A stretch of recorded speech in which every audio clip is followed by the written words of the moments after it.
Welcome back to Disabled DM. I'm German D&D, and tonight we are playing Fires of War, Episode 6, The Con of Raids.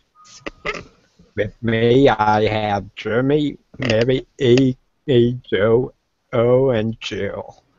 So give them all a moment to introduce the characters, plug the channels, whatever they wish to do.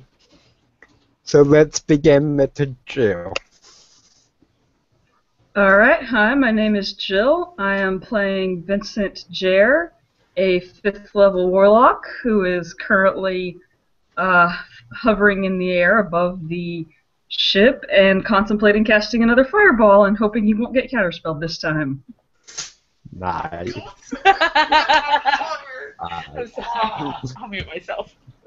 Joe, you're up.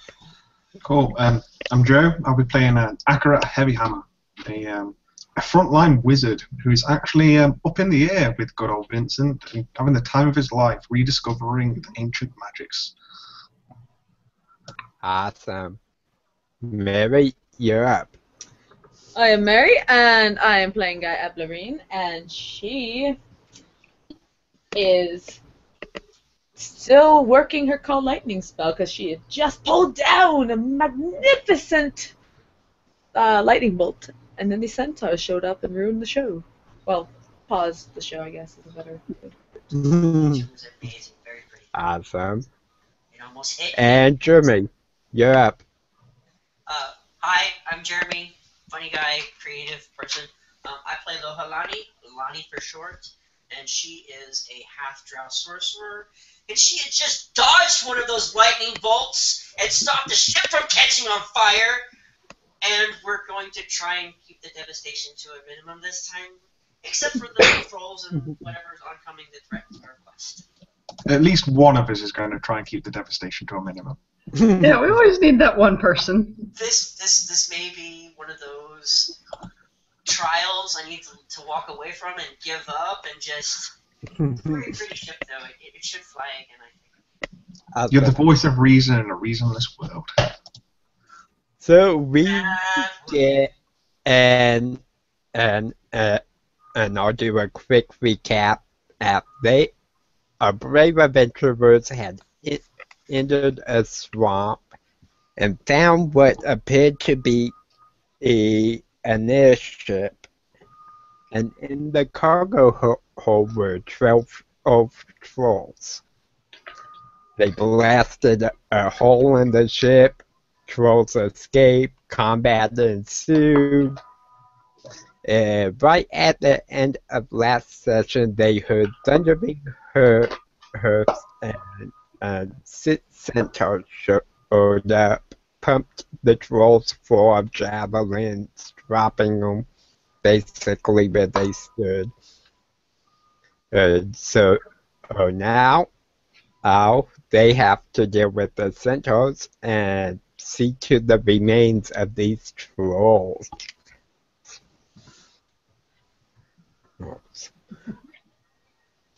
The voice always speaks again,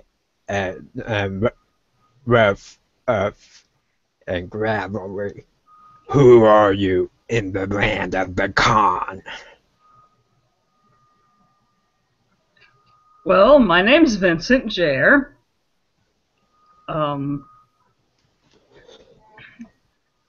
I am, as you see, a caster of great power.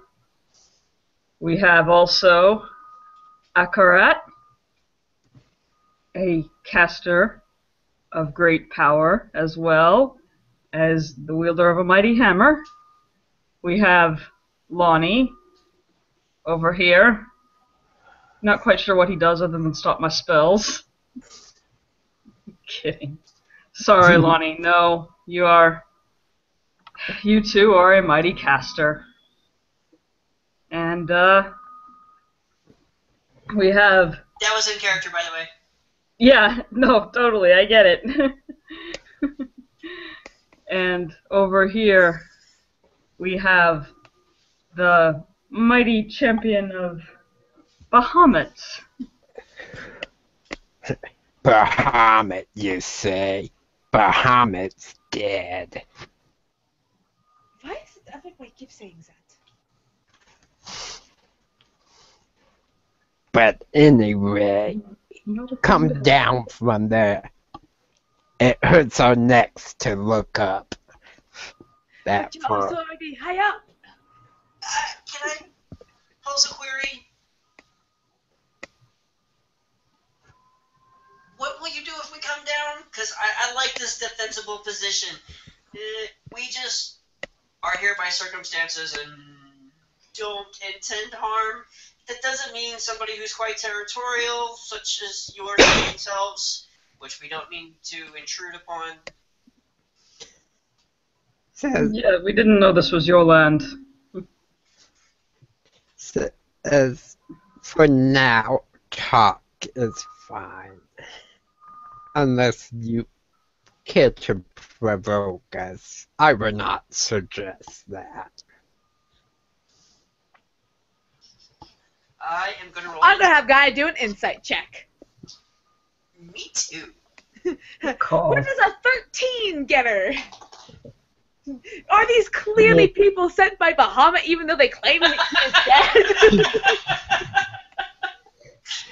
You do not think they have anything to do with Bahamut. Mine was. Mine was. Darn. Insight checks strictly for a bomb release. I'm insight checking for a. Are they going to harm us way? And I got 15. Well, okay, I guess I worded that poorly too. Basically, if she feels like she can trust them, she's just gonna assume, I guess Bahamut sent you, even so you say he's dead. Like, yeah. She reminds me of one of those crazy people that's like, oh, I know, you have to downplay it for the other people, I understand. Well, and basically, her stick is that it's just about anything that you present to her, she could be like, oh, I see how this correlates with Bahamut. And even though it's like, wait, what?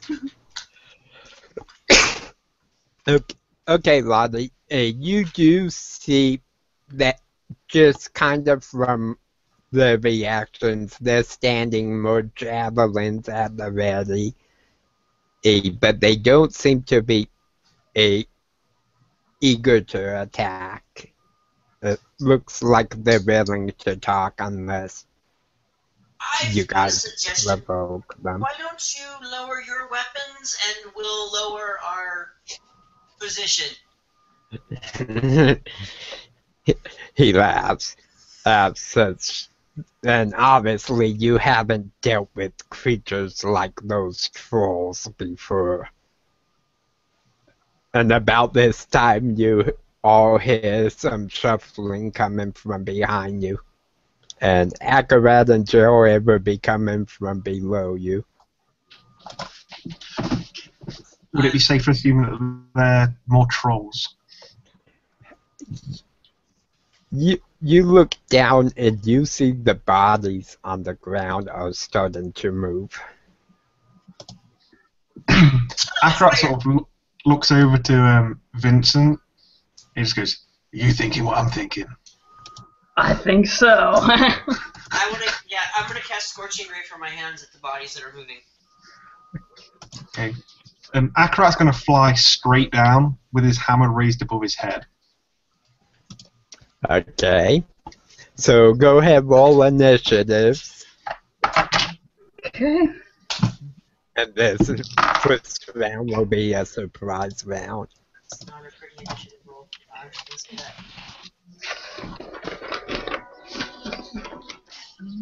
Okay, I scored 7, higher than somebody else. 15, 10, 11.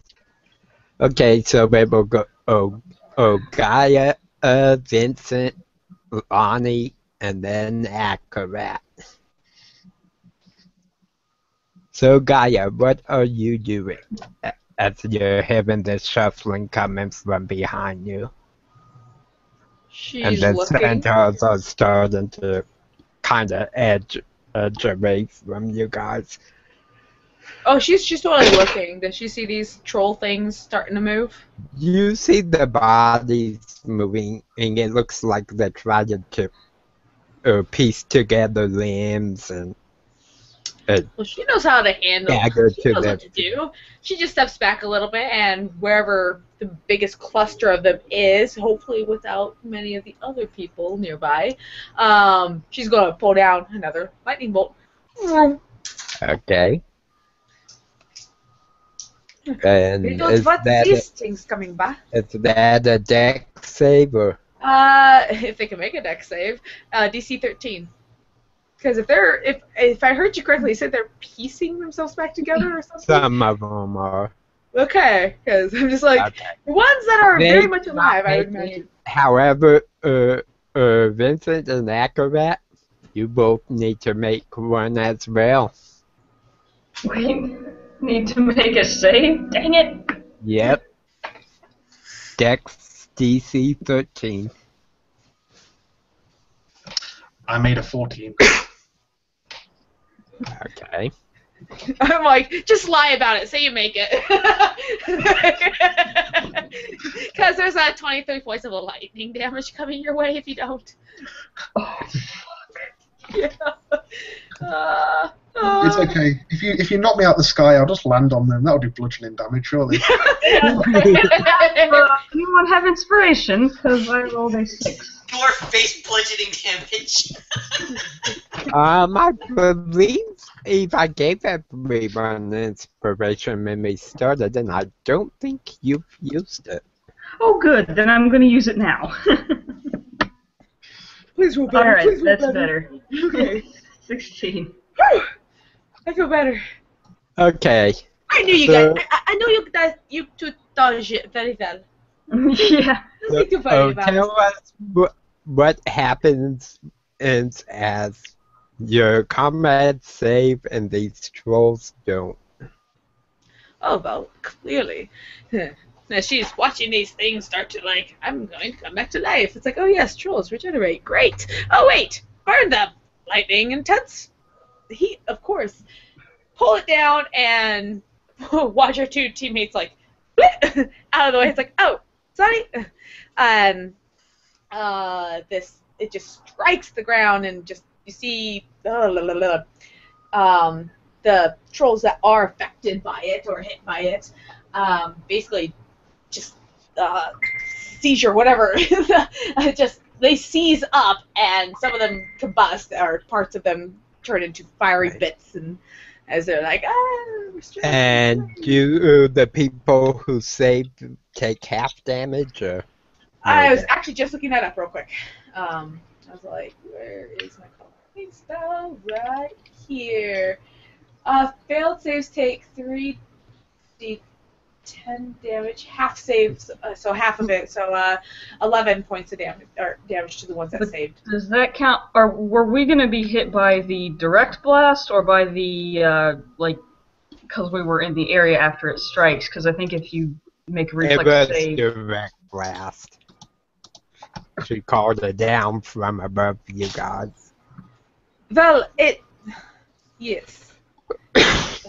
It's really So- it's these moments, like, that's why I try to word my attacks as Yeah. best I can, where it's like she's looking for the biggest cluster because she's going to be smart Yeah. about it, where it's like, The oh, there's biggest problem clusters, is but you if there's- had two companions up in the air. yes, and that's why I was also trying to say where her, like, none of her companions, like, that was another detail. I just, like, biggest cluster in which hopefully none of her companions are nearby. And so if, like, companions are nearby, it's like, I'll go for the slightly smaller cluster because I'd rather not kill my party members. But, yeah, anyways. Next person. Okay. So I would say 23 would be 12. I would say you each would take 6 being on the very outskirts of the blast. Alright, then I'm my con save and maintain the fly spell. Alright. You see several of these trolls erupt up and fire earth, their bodies disintegrating. Hey. So, Vincent, What are you going to do? Ow! Dang it! Watch where you're holding that lightning, lady. Oh.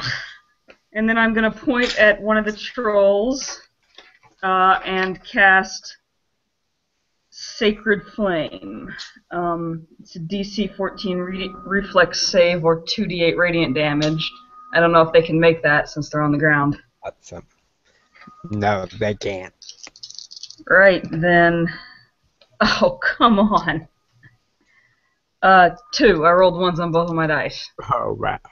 Okay, you see the smaller blows basically one of the limbs that had been cut off of her.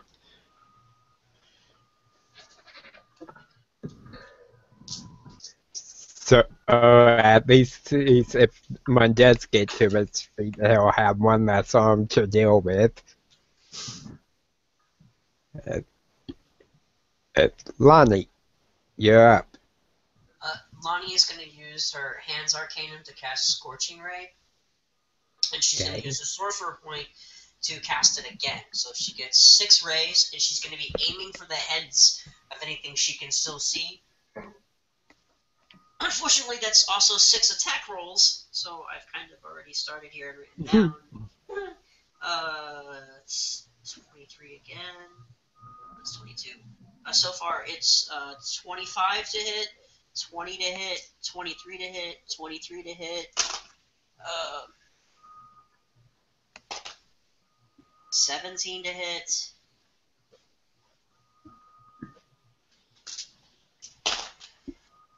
21 to hit,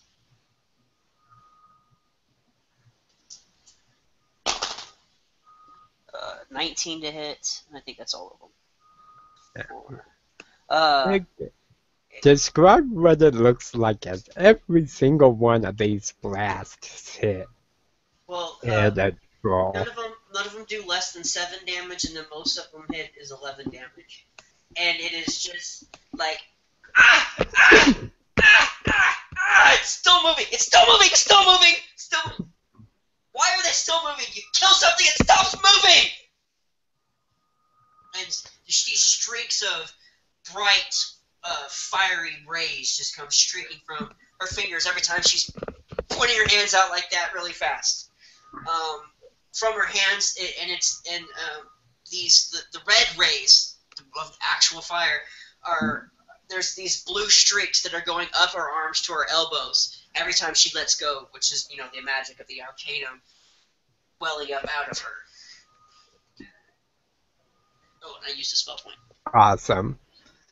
So, Akarat, as you see several more trolls combat us, you see that one is already on its feet, and it's grabbed its 2 giant clubs. And it's looking like it's getting ready to strike. What are you going to do? Okay, how far away is it? It'd be maybe 20 feet or so below you. Okay. Almost directly below you. What Akarat's going to do is he's going to fly straight down and strafe past him from behind and swing his hammer at his legs to try and trip him up. Okay. And then if he manages to succeed, he's going to hover just above him. So, I don't think that's going to hit. 14 to hit. 14 hits. Ah. And don't forget your lightning damage. Oh, yes. That's 1d10, right? Or hammer's 1d10. no, 1d12. Okay. The lightning damage is 1d12, got it written down. Yeah, the lightning's 1d12. Okay, 16 points of bludgeoning damage and 6 points of lightning damage. Okay, describe what it looks like as this troll basically you manage to take out its knees and basically electrocute him. As you fly, you just see a gust of wind as Akarat flies straight down and past this troll. And you just see him twitch slightly, and then almost after a second delay, you just see both of his knees just buckle, and he just falls to the floor, just bolt upright. And Akarat still goes, "Well, I thought he'd put up more of a fight than that." Nice. Nice. You see several more javelins and go flying and pass the rope and below the ones in the air, striking these bodies, but doesn't seem to be doing much more than keeping them distracted. As 4 more get to their feet and grab their giant clubs. And really, all of these direct hits to head parts, and they're still getting up. They're trolls, man. And what is Gaia and Lonnie's AC? Before the round gets back to the top of the round, Lonnie's going to use her reaction to shout, "Clear the way! I'll make another fireball!"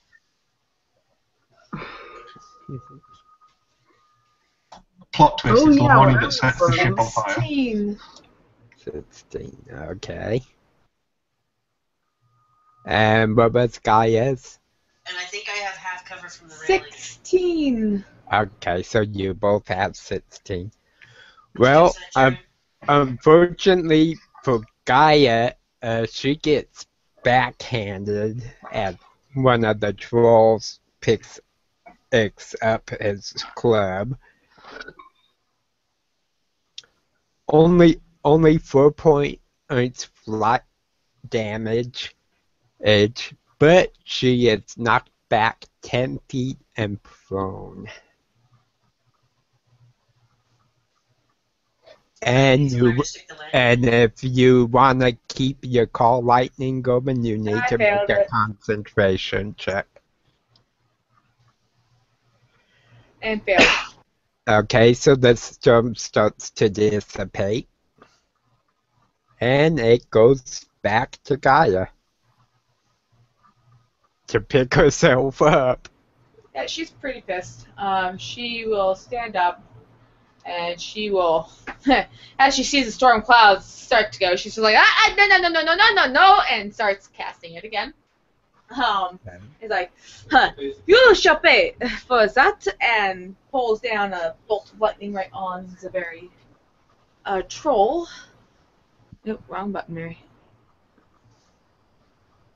Oh, that's some sucko damage. But,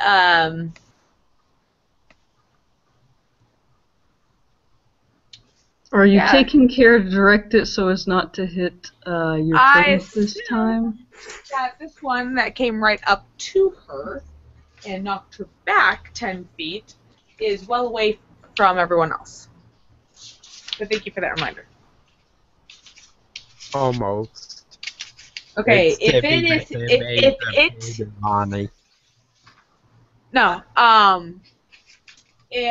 there's anyone within 5 feet, because like she's going to target the spell on the troll, and if there's anyone within 5 feet of it, then she's going to see that, and she will instead just. Sorry, I should have. I need to remember to. It would hit Lonnie if you targeted it directly on the troll. Lonnie is up on the ship behind the railing. Yep. There's trolls up there, and I didn't see him? No, he's down on the ground, but distance-wise, you would still be within 5 feet. It's freaking lightning, man. Exactly. Lightning can be dangerous when you guys are above the caster. Yep, where is it?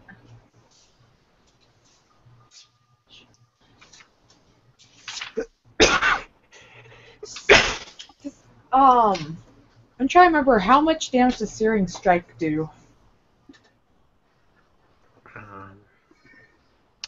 I don't know offhand. Yeah, darn it. Did write down that note. Anyways, she's going to just whip out her sword and she will proceed to approach and attack, walk 10 feet back over to the troll and stabby Okay. stab. Okay, That's an 8. unfortunately, you won't be able to stab them Okay. because getting up some movement and then moving would take your action. Wouldn't it just be isn't it just half movement to stand up? That's what I thought.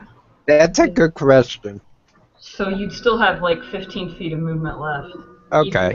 Even with Yeah, your so say in half range movement, chest. you could do an attack if we use half movement for standing up. Julio. And that would be 5 plus your dex of 3 for a total of 8 piercing damage. Okay, and what was the roll to hit? 18. Okay. So you managed to stab this troll who doesn't really seem to notice.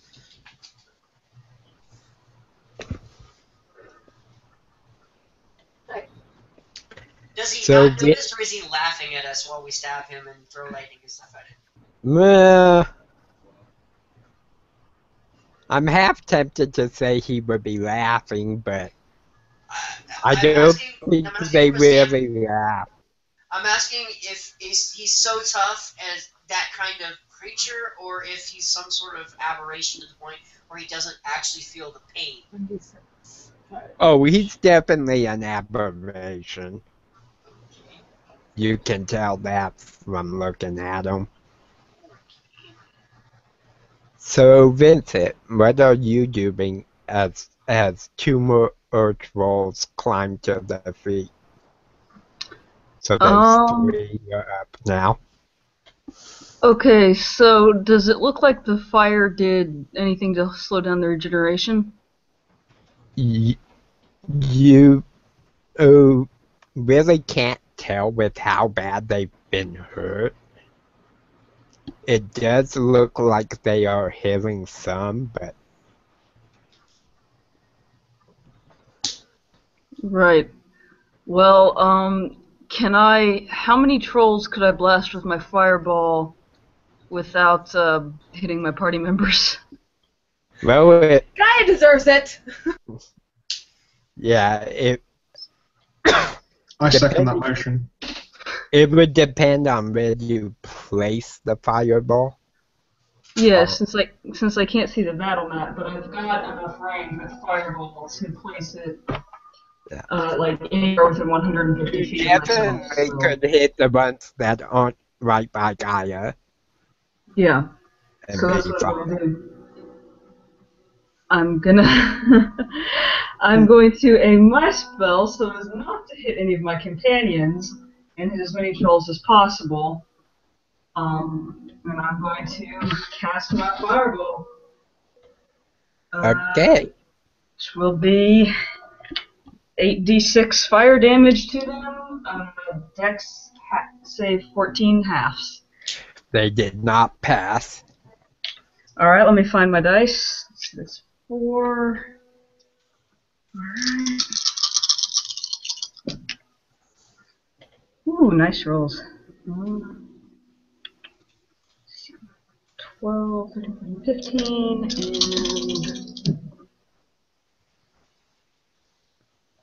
12, 15, 30 points of damage to them. Nice. Describe what it looks like as these two are basically taken out of commission.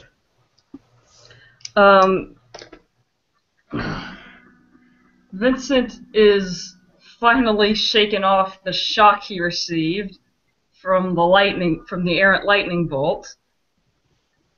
And he takes a deep breath and he raises his hands above his head, calls a ball of fire into being, sincerely hopes this one won't get counterspelled, points down at the ground where these 2 trolls are standing. I'm going to use my reaction to give Vincent a thumbs up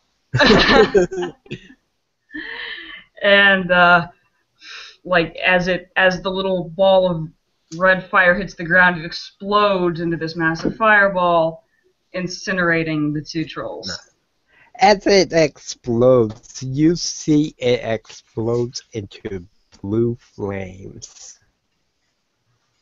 And these trolls just turn to ash right before your eyes. Gaia, make a Constitution save.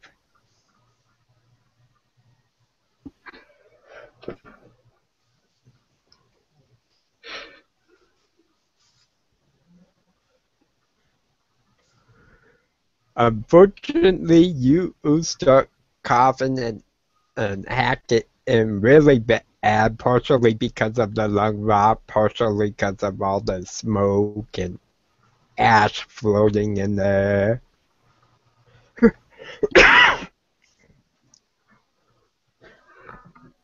And not bad. It only does 2 points damage as you're coughing and the blood and getting violently ill. Lonnie, what are you doing on the ship? You see there's one troll left. Looks like it's getting ready to grab for Gaia.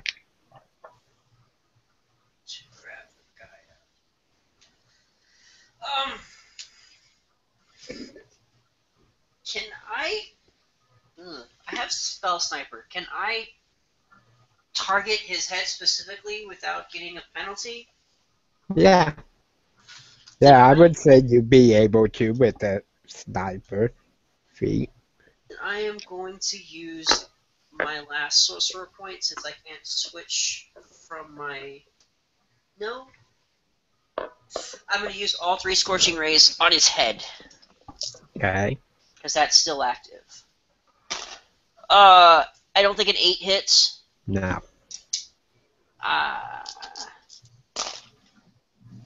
14? 14 hits. For 8 damage.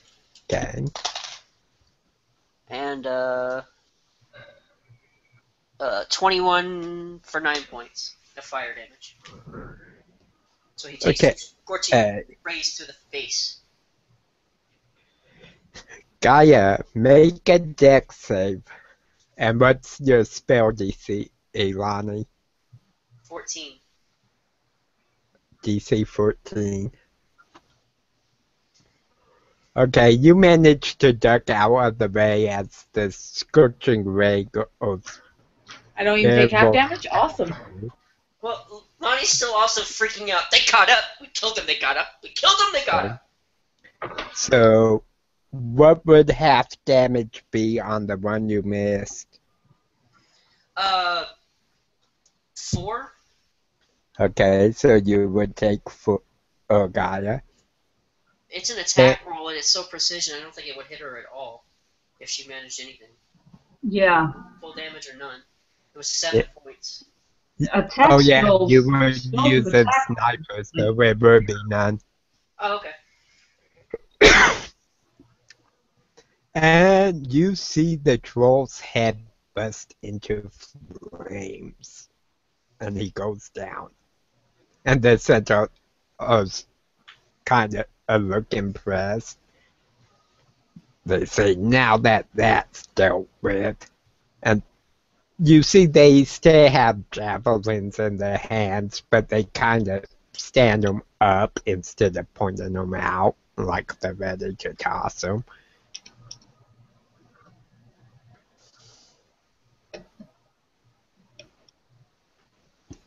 And you see that there are 4 centaurs kind of gathered in a horseshoe shape, with its 2 in the back. One appears to be a female, medium age, and the other appears to be a very elderly male.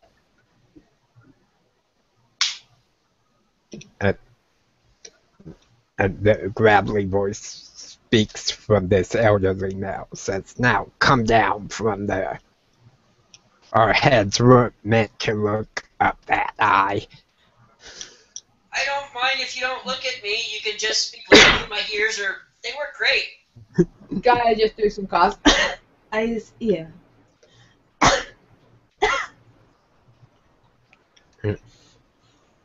So, what brings you to the land of the Khan? Running from a mummy.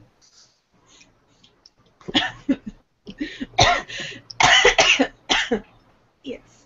Lonnie looks confused. I thought it was a lich.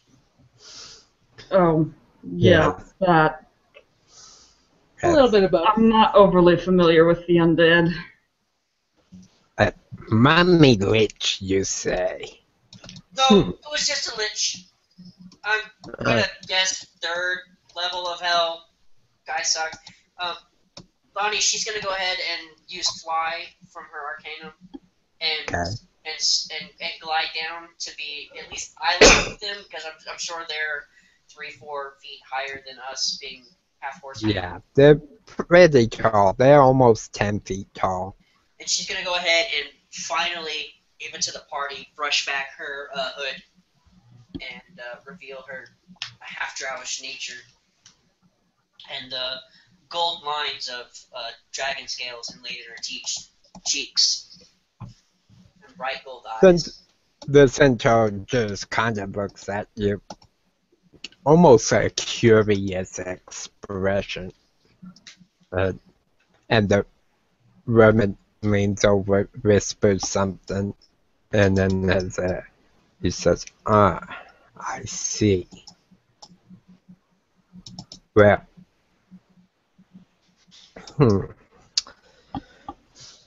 And he seems to be thinking, says, it seems that is lich, as you call him, is the least of your enemies." Pretty much just want him out here. Because He looks over at the shaman, says, "I say when magic was released, something of great evil was released as well."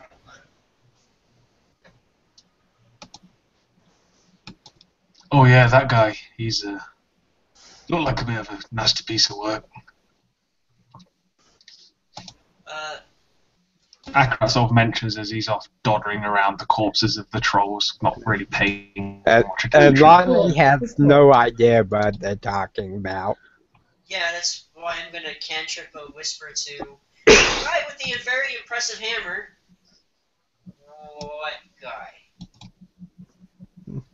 So, Joe, your character, hears a whisper in his ear that you can reply to of what guy in Lonnie's voice. He'll sort of swat at his ear. He goes, "Oh, just some guy in some robes and a bit of an ego. Yeah. No big deal, I don't think, really."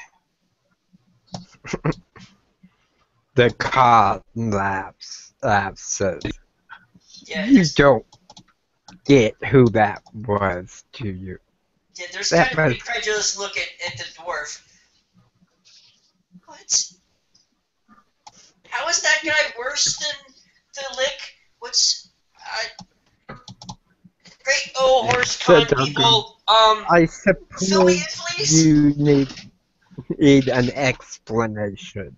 You see, that was the avatar of the Faceless One. You guys been an avatar of the Faceless One? No wonder you were freaked out by the stupid lich, and she's gonna start rubbing your temples, their eyes closed. Oh my god. Madness! Just madness. And I thought my people sucked. And Lonnie, you definitely recognize the name. You know the dragon god of creation, Io, and the tale that when he made the universes, he bit his own tail, thinking it was another beast. which he called the Faceless One.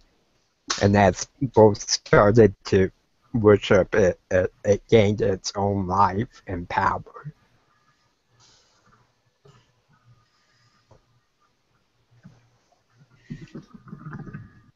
Okay. To point at Gaia. What's the deal with the sword pieces?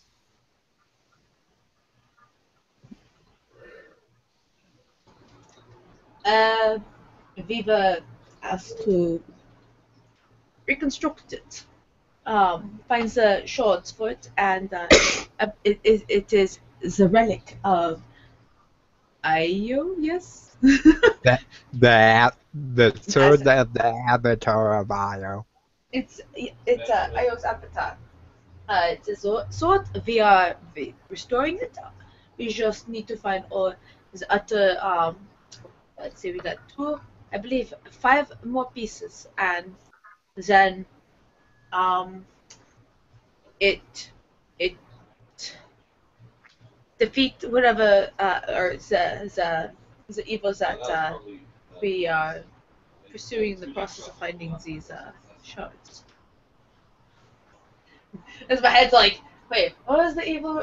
Yeah, we could find that one guy that we saw once upon a time, the faceless one. Now she's gonna point at Vincent. And why do you have the sword? Are you the Avatar? Gaia just laughed. No, he's not the avatar. Are you? I don't think so. I have the sword because I found the hilt and I can use swords. So, you have the shard because you have the hilt. Yeah. Okay. Found it on Scorpion. What? Okay, no, I don't want to know. I don't want to know. She's gonna look back at the con and go, so there you have it. Apparently, we're after the sword of the Avatar of Io to defeat the Faceless One. Why am I using we? Apparently, I'm wrapped up in this. It's... The speaks of, and I suppose you assume he'll wait for you to find these shards. No! That's the fun part. Apparently he's sending trolls and licks and fucking undead and demons and... Can we just... Do you mind if we, like, skirt your lands and leave and go after these other things? Because I'm a part of them. He's chasing me. And she's gonna start floating offline. He's chasing me now. Says, I have a better idea. Anything's a better idea than this. It's obvious you lot would not be able to handle what this avatar can do on your own. What if you were to act as ambassadors to the other clans and other races, and perhaps reunite the people like they once were? Wait, you mean the avatar is not going to be enough? Or do you mean we have to find an avatar? Oh, you definitely Okay. would have to find the avatar if he can even be resummoned. Lonnie's gonna look at Gaia, and she's gonna look back at the con and go, they're stupid enough to do it. They're definitely stupid enough to do it. They're definitely stupid enough to do it. And how do you know all this? He looks over at the room and says, shamans know many things. Did Vincent ask the con or Lonnie? The con. Vincent was asking the con. Okay. And you definitely saw him look at the woman before he replied. Yeah. Yeah. Vincent's just gonna kind of roll his eyes a little bit. That doesn't explain everything to him. I love the chat, I really do. Did he like throw his hands up and look frustrated? No, Vincent just rolled his eyes a little bit. Goes. I cannot explain everything of a shaman, for I know not a lot of the race. Looks at the vermin again and says, from what I can tell, they speak with the spirits and travel among dreams and hopes. When he says this, Akarat sort of turns round and looks to him. He goes, "Talking of spirits, you haven't seen a little surly dwarf with a peg leg around here, have you? I seem to have lost my ghost." He looks kind of confused at us and says, no. Never mind then. And he goes back to rummaging through the corpse, just like picking at the bones and inspecting them. Yeah, there's not really much left to pick at, but you managed to pick at some of the limbs and stuff that are smoldering. Just, Great Khan, just how many of these tribes are there? He kind of laughs, says, you elf. How many elf families or clans are there? Is it And just that, and then he goes, he goes, elf, how many elf family or clans are there? I'll ask one when I finally meet another one. He's and that is just the elves. Looks over at the dwarf. You dwarf. How many dwarven clans are there? From what I know, there haven't been any around for what?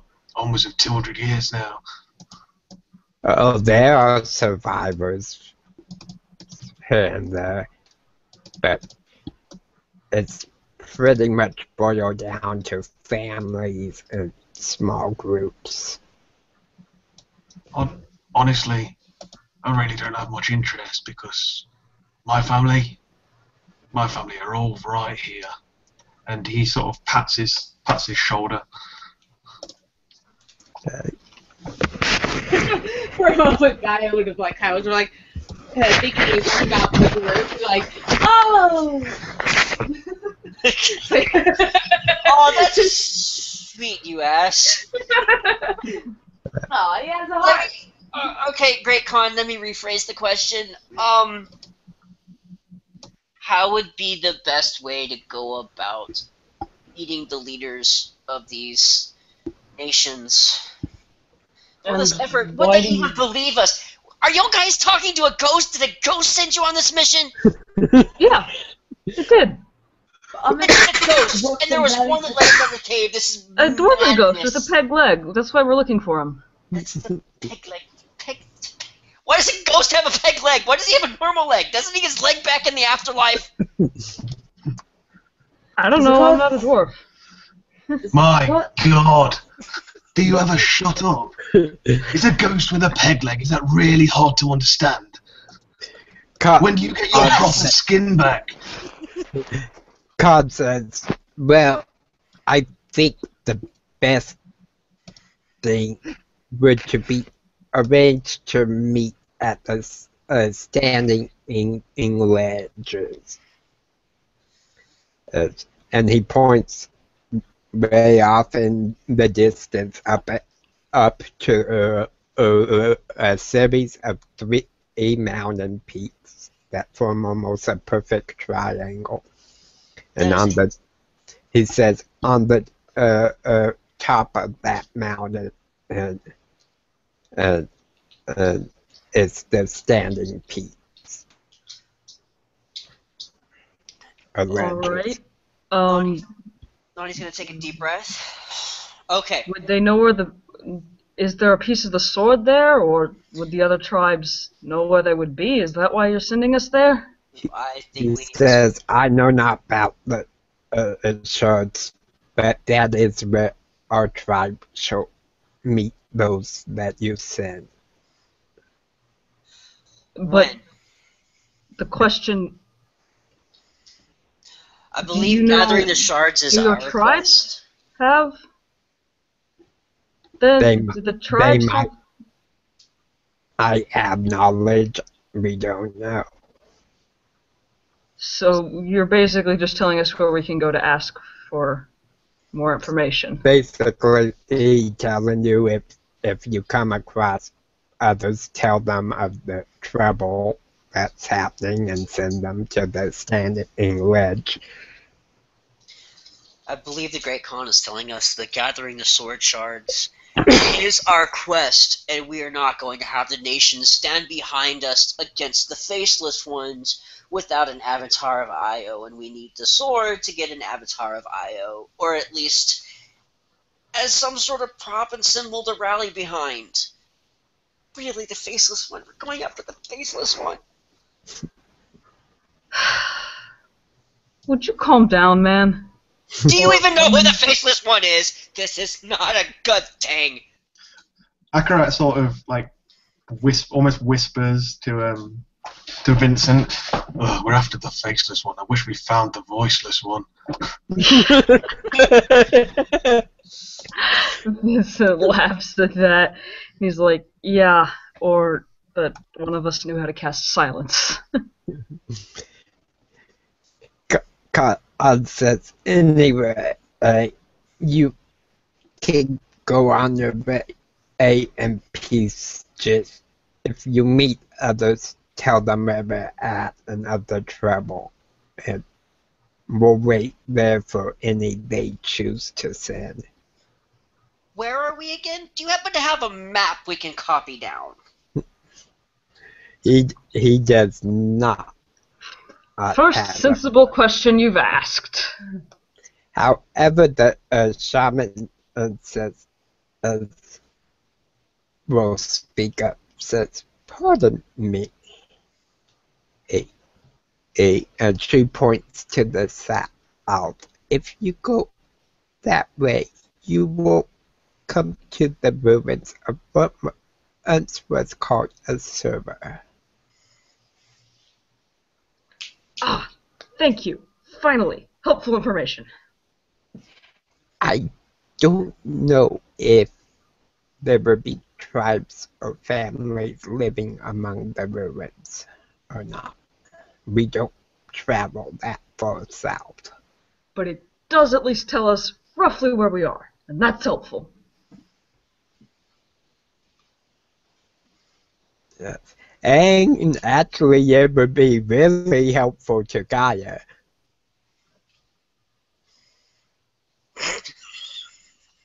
Maria looks confused. We don't Check have to your do that, notes! but it Check tells your us where we notes! are.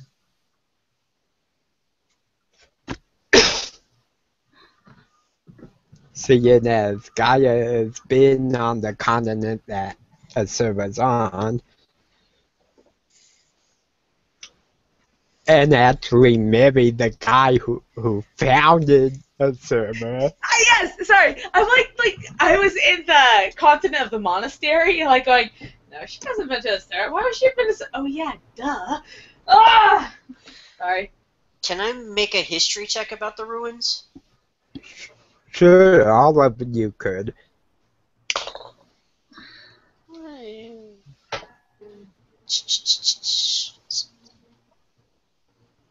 $13.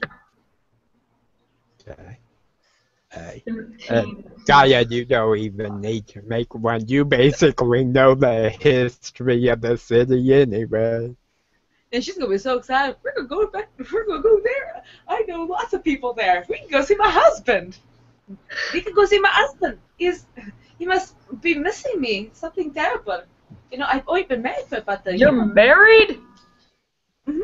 Oh, fuck.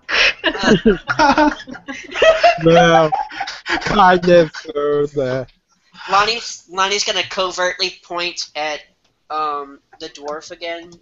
Should we tell her he called it ruins? And cast message again. While Vincent says this, Akrat just kind of sucks on his fist and then just fist bumps him. Ah, bruh. But the rest of you know, basically, Server was a human city run by a very corrupt family of nobles, very powerful, one of the 12 great houses. Dealt with slavery. Think of basically ancient Rome, Colosseum fights, stuff like that. Also, so Lonnie's gonna be extra psyched to head this way. The sarcasm as intensifies.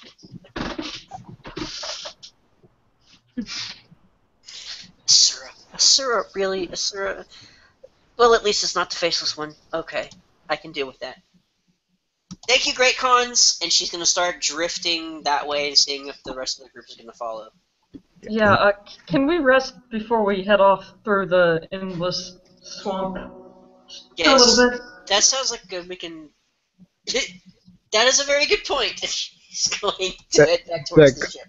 The con kind of not says yes, but I would not rest here unless you wish to rest on the ship.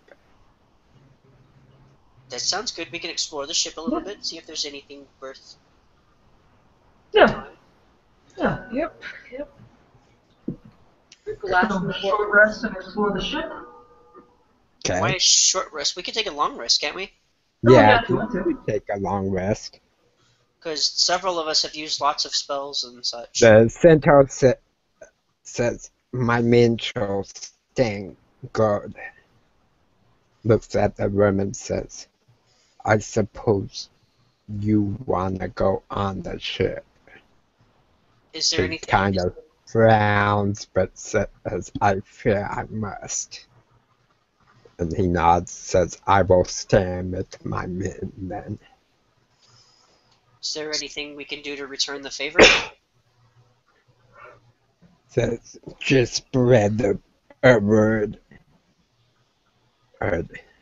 For sooner or later this evil would eliminate my small tribe."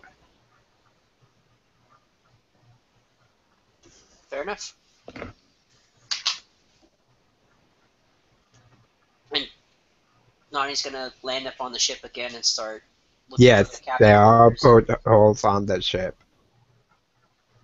Also, the giant hole in. Yes, Also and a the giant hole in on the the side that you guys will have to fix up. Do we have to fix it up, or do we just have to avoid falling out of it? Depends. Do you want the possibility of using the airship? Do we actually have that possibility? It's possible if I mean, I you have can no figure idea how out you how go to about work. doing that. Yeah. Lonnie's expertise is in killing and destroying things. It's probably not good. There's no carpentry skills here. I mean, I know how to deal with sailing ships, suggest wooden the sailing first- the sea the ships, first but that's the step would- extent of it. Would be putting the plank down so that Lady Centaur can come aboard. Well, there's at least that, yeah. If she wants to hang out in a previously troll-infested hull.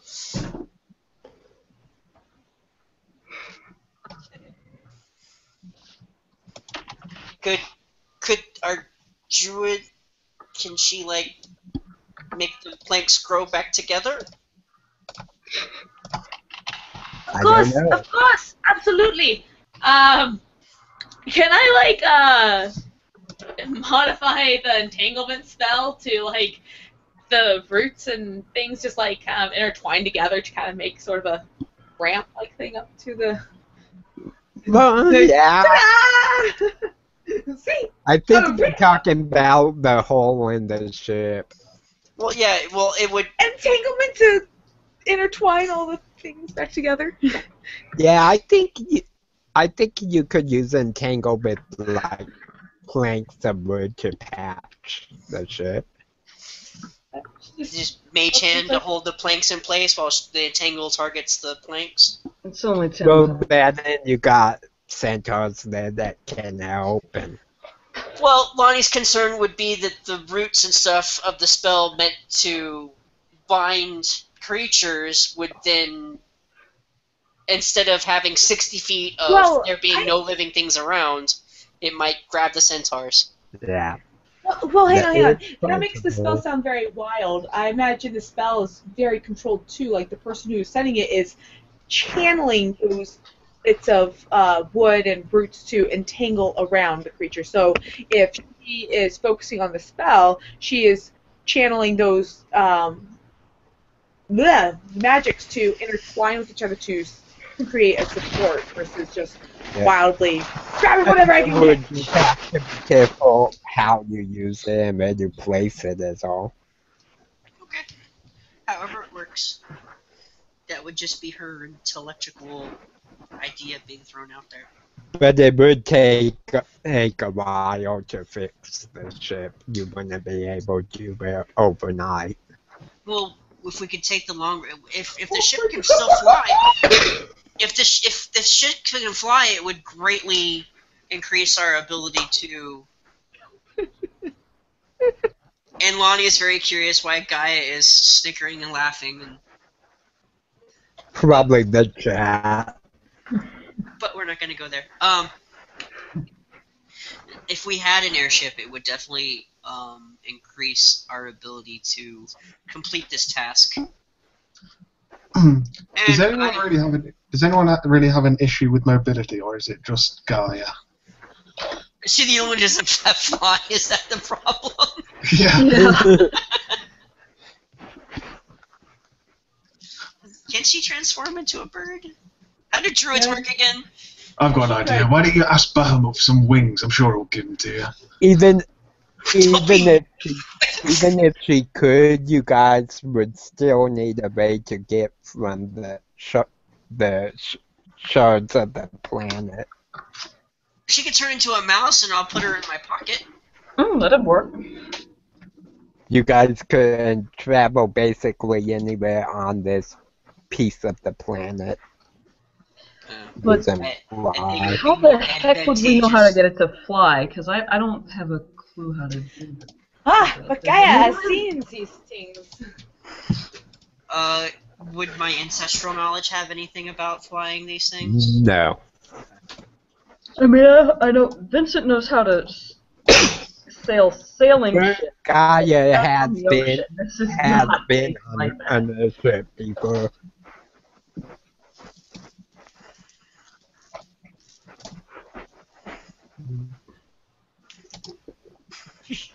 And to kind of speed it up, the basic idea is back when they were prominent and no agents that could control the weather would control the wind and to lift the ship up and make it move. And now you know why there's a female centaur shaman coming aboard the ship. We might be able to utilize this one. Are the cons going to use the ship, or are they going to give it for our purposes of traveling?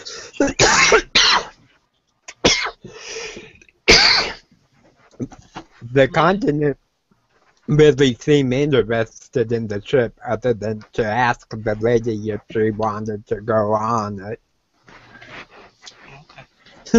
Yeah, the Ungrot's contagious tonight. It struck the almighty DM. That's a corruption to be terrified of. At least you haven't caught the Black Plague, otherwise known as technical issues. Oh, yes. Okay, so you guys go up on the ship. Gaia, you spend a bit of time trying to piece together what you can of the whole. The lady, Eddie Central's basically standing in there, but the navigation mirror is says, yes, I believe I can make this work again if we can patch that hole properly. But go west, you don't need your strength. Thought we were going south. Well, first we're resting, and before that, I'm looking through the ship for loot.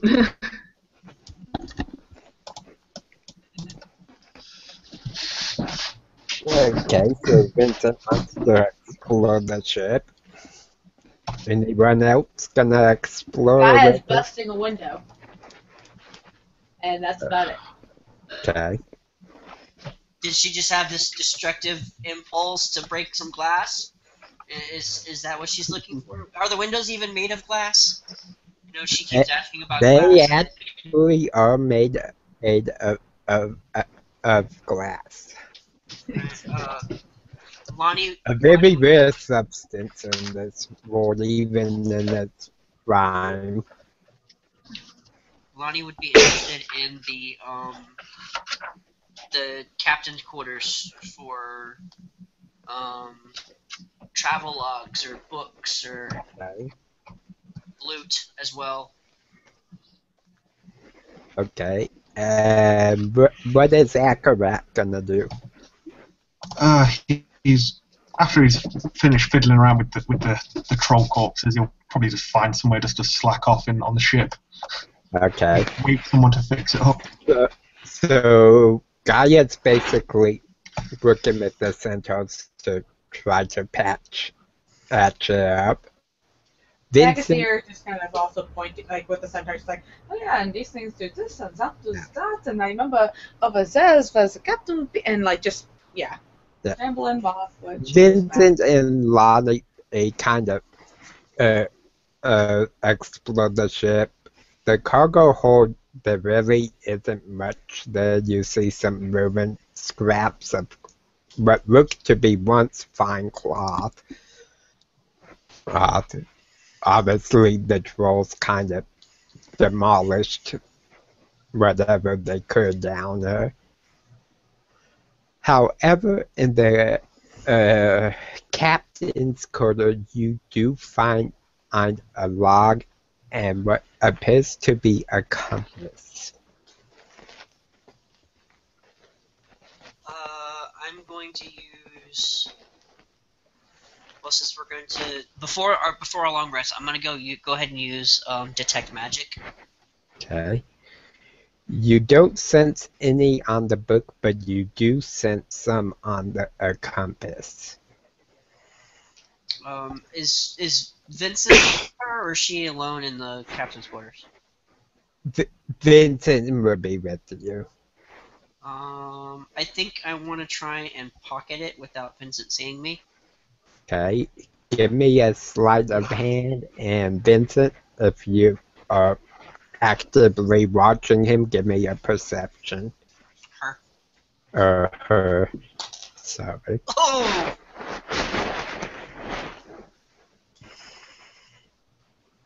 I'm gonna use inspiration. Okay. Much better. The one before was a 2, before my modifiers. Okay. So, did you beat a 23, Lonnie? I probably don't know. Okay. You do manage to pocket it, but you're pretty sure Vincent saw you. So you pocket the compass or the log, by the way? The compass. Yeah, I only got a 19. No, wait, it's a dexterity? Yeah, it's a dexterity roll. 16 is 21. Okay. Nope. still a 21. So, and I only just met you too, so what'd you find there? What? What'd you find? I found a book. I'm sure you keep staring at her. And a compass. Ah, huh.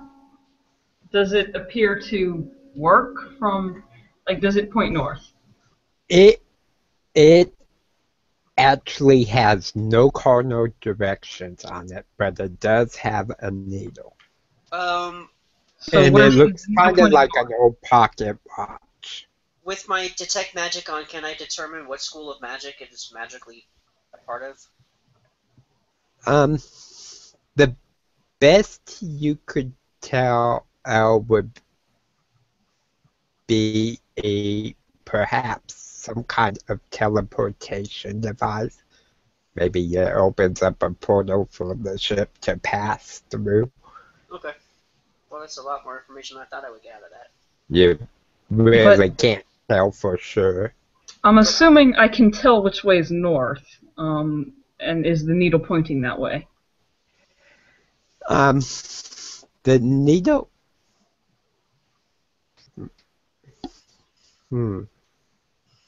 Is the Well, needle? Here's the question. Kind of depends. What direction are you standing, facing? Well, I didn't hand it to her. It's still in my hands. Does the needle pivot on its own, or is it mechanical and like you would turn the needle to a place? Okay. It looks like it is able to spin. But it's definitely pointing to a direction. What direction that is, we have no idea. Yeah, I'm just trying to figure out where it's pointing, if it's a working compass like on my ships. You don't know that it's particularly pointing in a direction, or if that just happens to be the spot that the needle stopped. Can I make an Arcana check or a History check to determine what exactly it is? Walk around, see if the needle keeps pointing in the same direction. That should, if it's a working compass, then it should do that. Well, then I'm going to go ahead and make an investigation check to see what it does. 9. Okay, you kind of walk around, try and figure this compass out. The needle does not move. So, it's busted. That you have to move the needle. But since Vincent doesn't know it's magical, I'm going to agree that it's busted. Okay. Yeah. And then put it in my pocket. Okay. As long as it doesn't look particularly valuable in any other way. Like, is it gold or silver or fancy? It seems to be almost a brass. Doesn't seem to be very valuable, or at all. Then I'm not gonna make an issue. Then Vincent probably would not make an issue of it. He wants a broken compass. That's his business. Okay. And who is gonna read the log? I'll read the log. What language is the login? Actually, what languages do you know, Vincent? I know Common and Infernal, but I also have Comprehend Languages as a ritual incantation. Okay. I'll cast that if I need to. Yeah, you would definitely need to. It's not uncommon.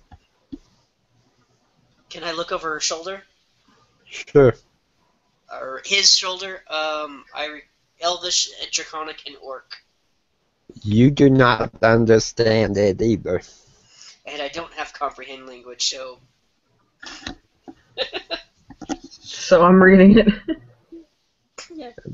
So, describe your ritual for comprehend languages. Do you have the ritual ability to do rituals? Yeah. I took that Feats. Book of Ancient Secrets, yeah. So Vincent will take out this little black and gold bound spellbook looking thing, and he'll open it up. He'll look at it for a little while, and he'll look at the log, and then he'll start muttering under his breath and motioning over the tomes. And as he motions over the logbook, the words from the logbook start appearing in his little book. Only they start appearing in a language that Vincent can read. Okay. And I'm gonna flavor it as they appear in Infernal. Okay. You feel the spell take it and hold, and it comes to you that the language would actually have been Gnomish.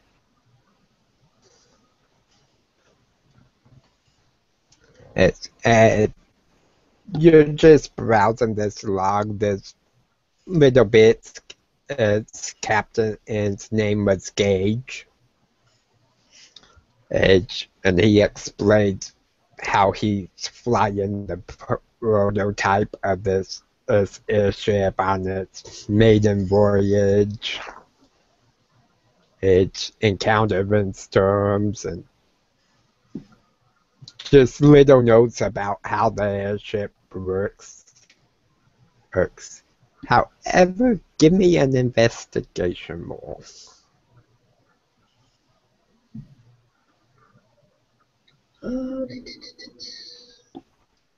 15.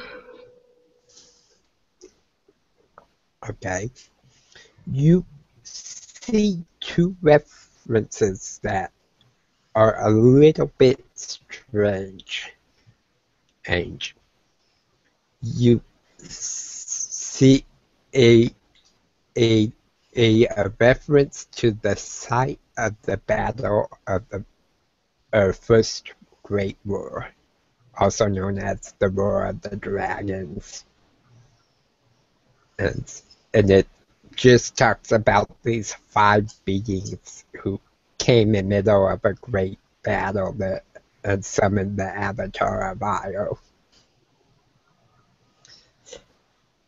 Oh man, wait till Gaia hears about that.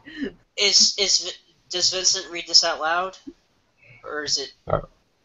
He'd be muttering it aloud. He might mutter a few things under his breath aloud in Infernal, but he's not necessarily going to read it aloud unless you ask him to.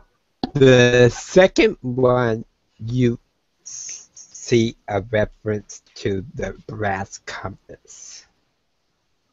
And it says, my first mate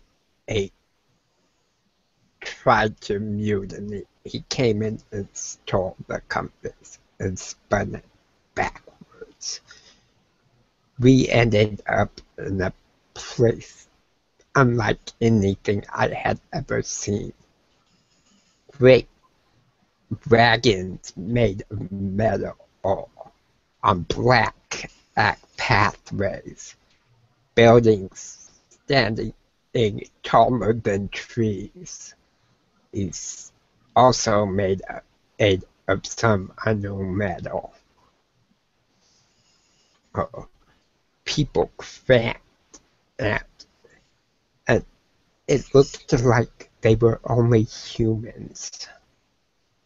We did not see any of other races, but I found out about my first mate's treachery and retrieved the compass and spun it the right way, and we returned.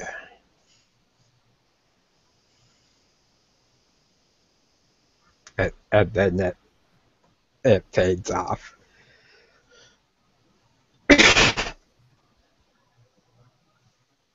Can I see that compass? Vincent's gonna do an experiment. Why? Because I think it might control the airship somehow. Define somehow. I'm not really sure. It's mentioned in the logbook that That what? you spin it and it takes you places.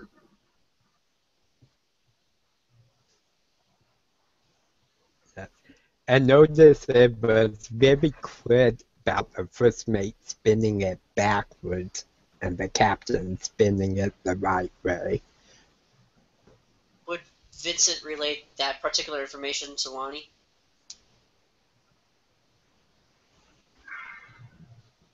I don't know, would she?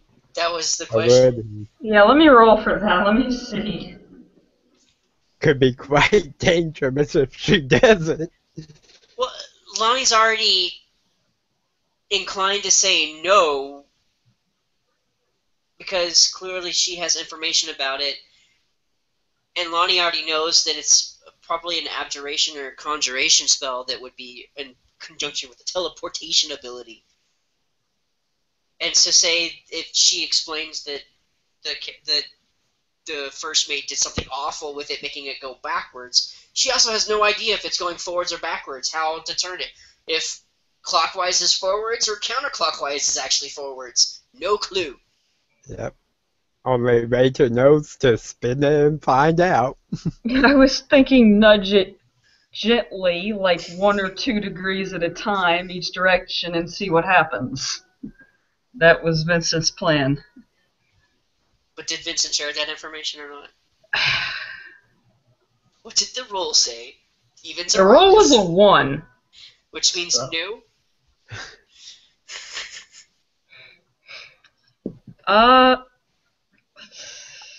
I would say she or he would share some of it, maybe not as much Yeah, as I'm he not- found out, and she might try to sugarcoat it. Yeah, Vincent's... The 1 basically means that Vincent thinks Lonnie is being just overly dramatic and overly cautious again, like when she was outside screaming, like, about... That is entirely accurate. Which is why Lonnie would go, no. No? Yes. Because you figured out that there's something magical about it, and magic and the unknown is very awful. Kind of like setting a wooden ship on fire!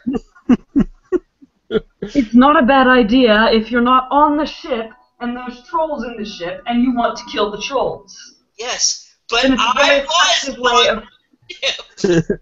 of getting rid of troll infestations. Besides, if we don't experiment with it, how are we going to find out how to control the ship? Or what it does? Research.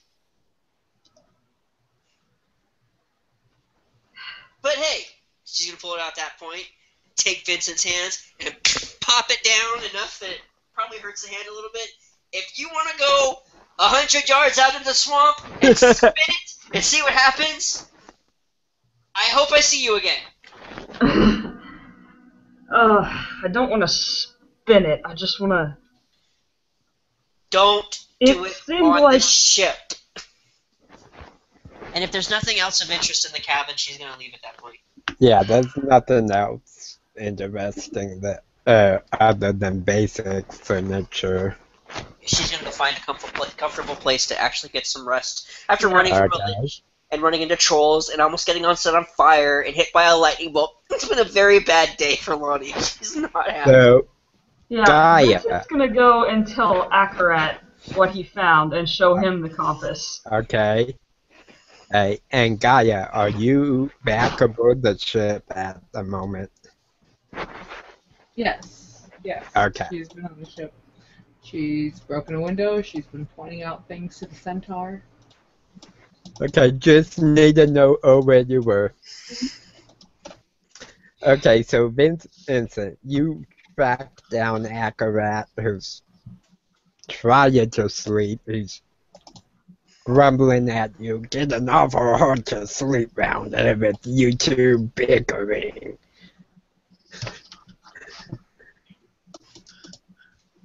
Is she quite finished yet? I don't know what she's been doing.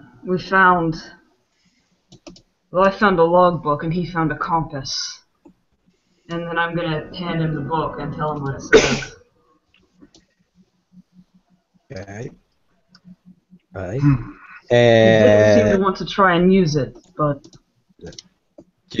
do you read Gnomish, Akarat? Vincent said he was going to tell me what it said. Okay. So, do you have the compass, or has Loudmouth got it? I have it. Well, you can either give it a go or take it to the centaur person. If they're meant to be flying the ship, they could use it. They might know something about it. Ah, yeah, that's right. If they're flying the ship, then I think it makes the ship go somehow. So, yeah, we'll take it to the shaman. She can maybe use it to fly the ship. Okay. So you guys go to talk to the lady shaman. She says, yes, can I help you? I'm gonna take a nap first. Don't need a long rest, but I can do the short one. Okay. And as Gaia fixes the ship up. Yeah, if you want, we could actually all take a long rest and Well, while Vincent's there, and Akarat suggested that we take the compass to the centaur, I was going to say, well, there's no rush really. I mean, you've got the zealot. She's meant to be fixing the ship. That could take a while. I mean, we could have a little fun. And he pulls out the dragon's breath liquor that the dwarf had gave him. nice. Always save a little for a rainy day, I say. So you and But does Vincent someone are want the ring? gonna drink.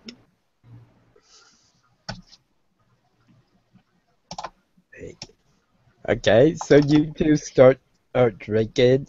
Give me a constitution check.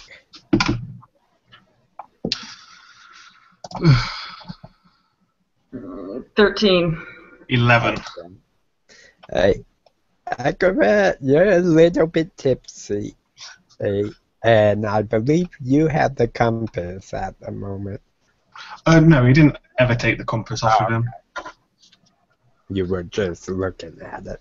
Yeah. As he's getting a little bit tipsy, Vincent will probably notice it, and Akarat's like, oh, I'm tired, that's the reason. You know, drinking and being tired never mix well together, at least not for me. Lost a lot of blood. Okay. It's like motions to the, I guess, burn mark from the lightning bolt. Okay, so you guys keep drinking, or We'll probably get fucking carried away with ourselves. okay? I'm gonna Hey, get not roaring drunk, but a little bit drunk. Okay, And so then a probably little just bit pass out. drunk. Vincent's gonna drink until his shoulder stops hurting from where he got shot. He's Okay. gonna go to sleep. Okay, Until the pain of the betrayal goes away. so give me a wisdom save or check either one. 15. And Acrobat, give me one as well. Oh, is it a save or is it a check? Let's do check. Okay, then it's 15. Ooh. Yeah, I've got 15 as well. Okay. You guys are pretty tipsy and feeling good. Looking at this compass, just kind of trying to figure out what it does.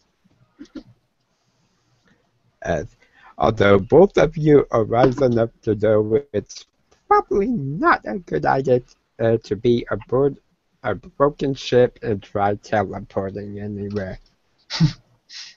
Just in case you land in water. How much time has passed while we've been doing all of this? Couple hours, and So, you're my thought getting process. yeah. I would say you guys would be ready to go back to sleep for the night. My thought process was just like this would be the short rest, and then we can go sort of deal with the shaman woman that was going to. Okay. Yeah, I would count it as a short rest because all you've been doing sitting there drinking and talking. After a while, Akarat might get a bit impatient because he really does just want to chill out. He goes, "Anyway, Vinny, do you want to go? You go sort the compass out and wake me up when I'm not feeling any dead." Sort of rubs his eyes, takes his helmet off, and just tries and nods off to sleep. Yeah. When I guess. Lonnie, just quick DM, when Lonnie left, she intended to find a quiet corner for a long rest. Yeah, you found one that's, well, about as quiet as it can be with the Centaurs trying to patch up the I'm pretty boat. sure some small spaces, and with her pass, she can fall asleep with people talking and rousing. Yeah. So, it's not super quiet, but you managed to find a spot.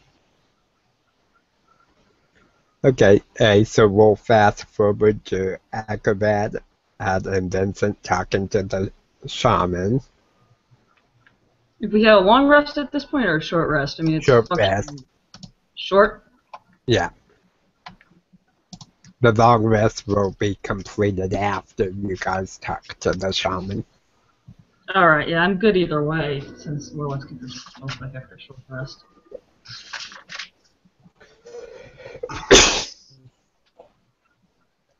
Alright, I guess I'll go up to the shaman. Okay, she looks up, says, "Yes, can I help you?" So, you know how to fly this ship, right? It's easy. You just control the wind and let the wind do the rest. Then, do you need this? I'm gonna show her the compass. She looks at it kind of strangely, goes, "No." Oh, it's quite easy. You tell the wind to go up, it goes up. You tell it to go down, it goes down. Left, it goes left. You don't know what this is or what it does. No, I've never seen such a thing. Fine. I'm gonna go get some sleep.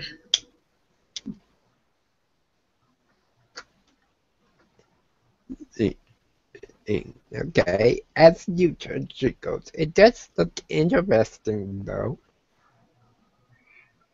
Yeah, interesting. That's one way to put it. And Vincent's just gonna put it in his pocket and go find someplace to sleep. Okay, so you guys go back and get a long rest in, and that's where we'll end the session.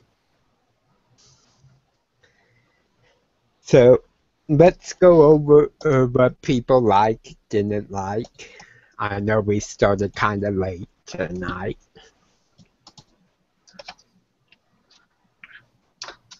Yeah, I apologise for that. Didn't see the message until Yeah. later on. Yeah, I kind of expected, because it's been a little while since we played, that people would think it was our off week or something like that. It wasn't that. I just didn't have Facebook open, so I didn't see the message. Well,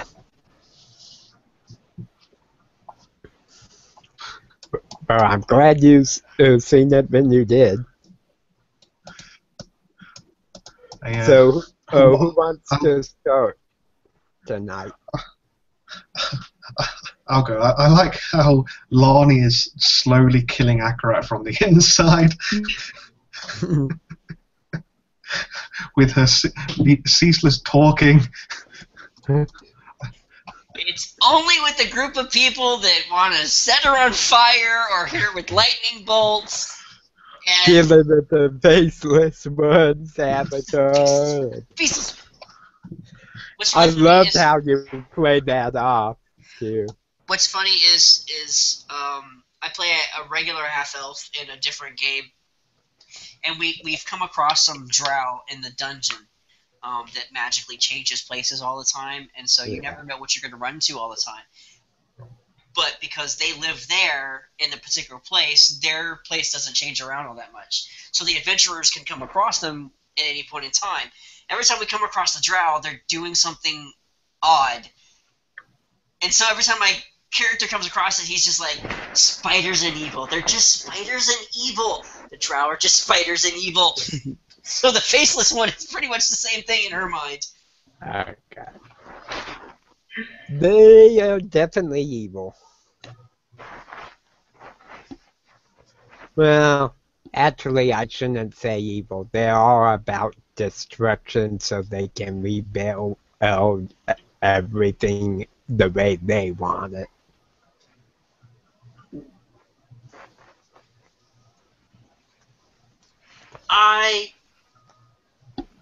I like the character interaction. Yeah, I thought it was really interesting, especially with the visit having to decide whether or not she would tell you about the compass. And I think my favorite part is when Akarat heard the message spell and then swatted at his ear instead of replying, Okay. knowing that it was magically being whispered to. Yeah. What I am most interested to see what's coming is the Khans called it the ruins of Asuna, or Asura. That's over.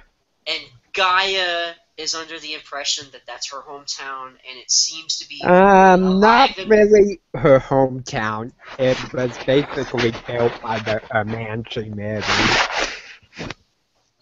but they called it ruins.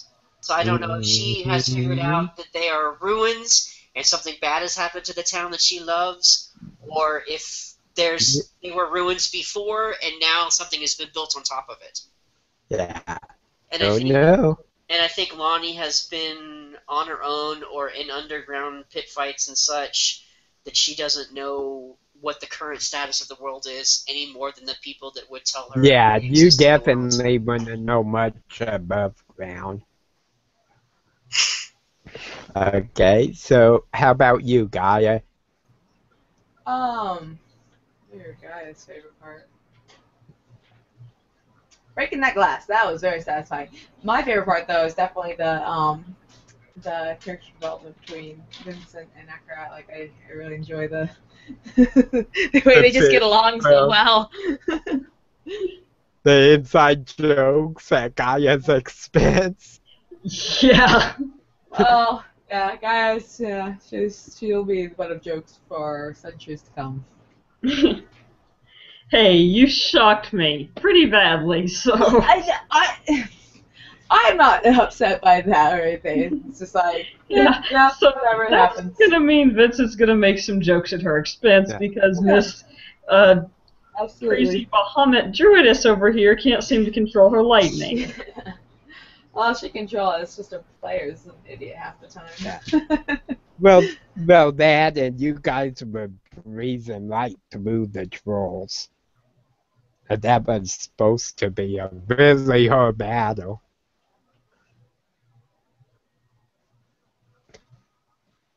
Just be glad I didn't change their vulnerabilities around. Yeah, it might have been harder if the centaurs hadn't javelined them first. Yeah, Would have yeah, such that a- gave you guys like 2-3 rounds extra. And I mean, So, 2 to 3 rounds with Yeah, reasonably high-level spells that can be flying a in big the air deal. means you're gonna destroy pretty much anything. So Well, shoot the dragon. what was your favorite part, Jill? I think messing with Lonnie was Vincent's favorite part, and just I enjoyed watching Lonnie kind of go crazy off the handle, and then Vincent like, nah, I'm just gonna go get drunk. Yeah.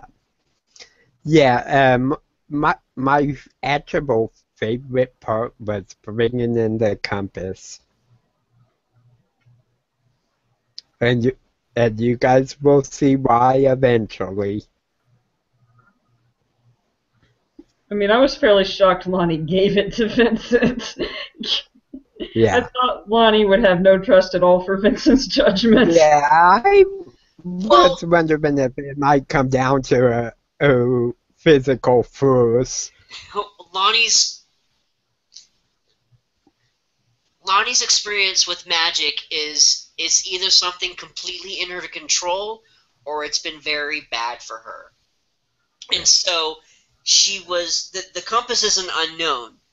And if somebody isn't going to listen to her, if somebody's not going to take a word of caution, then you're welcome to go off and self-destruct without her. That's interesting. But yeah, it was a pretty good session, and then I'm looking forward to next time. So until then, I hope the viewers enjoyed it as well, and may the dice always roll in your favor.